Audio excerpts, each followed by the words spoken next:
This has been by far the most diverse regional that I've had the chance to cover. Sword Soul, Dragon Link, Flandres, Despia, Naturia, all packed in to one top cut.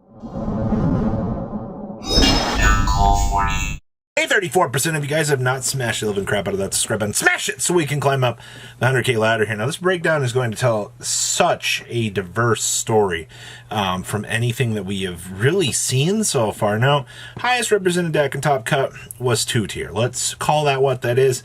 You're not surprised to seeing that, all right? Now, where things get interesting here, Dragon Link shreds this entire competition, winning this regional, which actually is quite impressive in my personal opinion.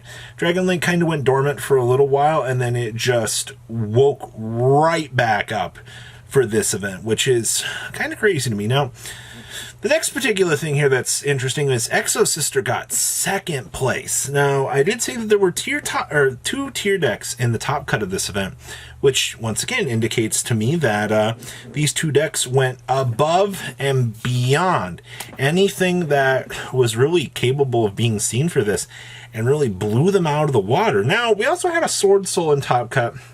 Sword Soul's been kind of quiet as of late. It makes its guest appearance every blue moon, but for this deck to kind of rattle the cage a little bit and, you know, get a nice little standing place in top cut, very, very nice. We also had Flandres. You should be pretty used to seeing Flandre making their top cut appearance as of late. That deck has become a pretty big mainstay. We also had Albaz, good stuff. You already know what we're doing with this. Albaz has been another one of those amazing cards for the format. You know, I wish Despia was a little bit better than it actually is. And then we had Naturia. You already know what you're doing with the Naturia goodness out here. I'll be the first person to tell you that if you are caught with your pants down playing against Naturia, you're going to end up losing the game in such an outlandish fashion that you're just going to be like, what just happened to me? Yeah, that's the Naturia experience. All right, we're going to pass on over to all of the top deck lists out of this event, and I think there's going to be some interesting stuff for you here besides the breakdown. The first deck list here is going to be none other than Dragon Link, Despia, just Dragon Link with the Bysteel package in it. I've noticed that for most of these builds that do continue to show up, the Bysteel Lubellions have been cut down to 2.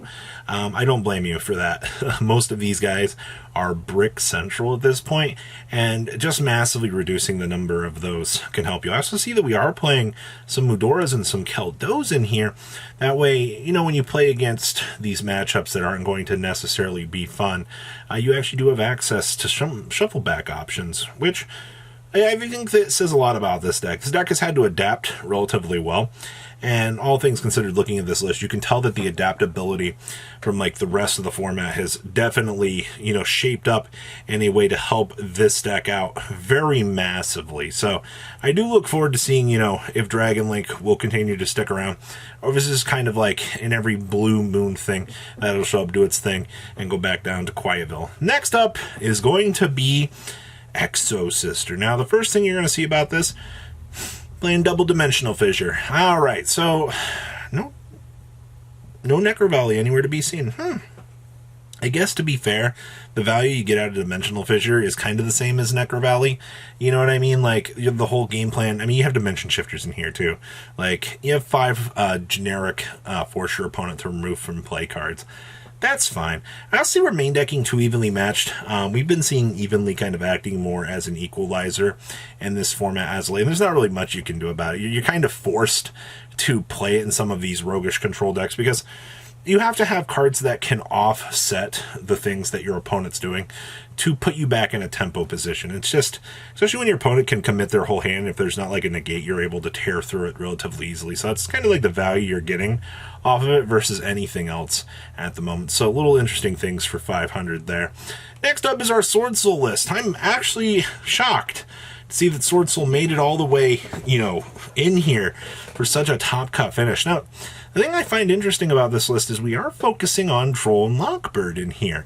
To be fair, depending on the matchup you run into, you can get some insane value off of Droll, or Droll can end up being one of the worst cards that you've had on your side. To be honest with you, I think having Droll can be good. I mean, heck, man, you're on 3 Imperm, 3 Ash, 3 Valor, 3 Droll for your main deck, and then you bring in the Dark Rolls, the Evenlies, and the Lightning Storms if the hand traps fail you. You have a foolproof plan no matter what actually goes topsy-turvy here, so perfectly understandable at the end of the day. Outside of that, you know, there's not... Sword Soul's been pretty standardized at this point. Like, we're playing the water one. Your list looks pretty straightforward. Now, we found one! We found the tier player! All the way down in 4th place, by the way. Wow. This was not an event for tier. Standard Bias Deal package. 1 Agito. Ooh, we're playing 2 of each of the shufflebacks. We're feeling daring today, I see. And then, of course, triple Kelbeck. We're playing 1 Heartbeat with 2 of the Scream. And then we're main decking 2 Talents. I mean, the other interesting thing about this list is we're playing 2 Solic with 1 Crime. That's going to put an interesting position on the metagame there. Honestly, Zombie World package, we're citing the Gammas. I've said this countless times already, but a lot of these tier lists, they start to look generic. You've definitely seen through a majority of these regional videos that we've put together as of late that a lot of the ratios, the deck has pretty much been solidified at this point. Not much of a change, and I think that we'll continue to see not much of a real change in between the ratios either. Now, as we move forward here, 5th place was our Flaunderies list. Wow. That is surprising. Oh, we are playing a Simorg reflection card in here. Okay. We're also playing 2 evenly matched. That feels a little bit weird to me. I feel like in a deck like this that you want to focus on having the triple evenly. A lot of the builds that we've seen as of late with this deck have been very, very, very strong influenced by evenly. Evenly has been such an interesting card for this deck. We're also playing Book of Eclipse to get boards slipped down. So in case like their opponent's trying to do something that might be devastating to us, we can take care of it. We have our 3rd evenly sided. Maining 2 Dark Rollers, siding 1, and we are in fact main decking a Necro Valley. This is one of the first Flaunder lists that I've seen that's actually giving 2 craps about Necro Valley. I think most of the cases I've seen have cited it. This duelist just took upon themselves that the format looked that bad that they kind of had to rely on, you know, a little bit more of that good stuff, and I perfectly get that. Next up is our Despia list. Now, for most of the incarnations of this list, a lot of these are going to remind you of previous format. This is the big synchro, the crazy toolbox, or excuse me, the big fusion toolbox deck where you're going to dig through, you're going to look for, you know, the patchworks, you're going to look for these cards that search for these polymerizations, and then your entire job is to continue to unload your hand as you go through the entire cycle of fusion, fusion, fusion. All right. A Dimensional Barrier still hurts this deck. I also see that we have been forced to side Dimension Shifter. In a deck that likes its graveyard, to have to be forced to play such a inconveniencing card as that in this deck tells me a lot, for sure. So I definitely want to point that out, that, you know, all things considered, even Despia has had to go to the point of playing something like Dimension Shifter to kind of keep up with the intensity of the format. No real surprise there. Next up is our next tier list. Now, we are playing 1 Keldo with 2 Agito. What are you doing? What's going on here? Why are we feeling spicy today? I'll see that we're main decking a Chalice. Okay. We're also main decking Triple Super Poly. That's fine. I feel like some of these card choices just prove to me that, like, as long as, you know, the other 36, 37 cards in the deck functionally work, it doesn't matter what else you put in the deck, because you can RNG mill it anyway. It doesn't matter what bad cards you have in here. I also feel like since we had such low ratios for this event and, you know, top cut for tier, that this deck can kind of play more millers and things, play a little bit more, let's say, aggressively, and get some more advantage out of that. So that's definitely one big thing as well. Man, we're also citing 2 Chalice in this list. That's very, very interesting in terms of ratios. All right. And then as we move on along here, this is our last list. This is Naturia Vernal Sif. Now, you've kind of seen me talk about this deck from time and time again.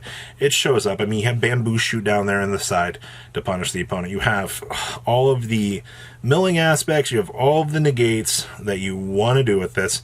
And then, of course, you just do Naturia things to basically grind out the opponent. It's a very, very The deck is a little bit hard to play. I would say that the player curve for this is a lot higher than some of the rest of the format, but when this deck goes, it is very interesting to watch. So, that is your regional breakdown for today. Not a lot to talk about here, but a lot of rogue, that's for sure. Please leave a comment down below what you guys think, and I will see your beautiful faces back here later in the day, guys. Peace. Patrons, thank you.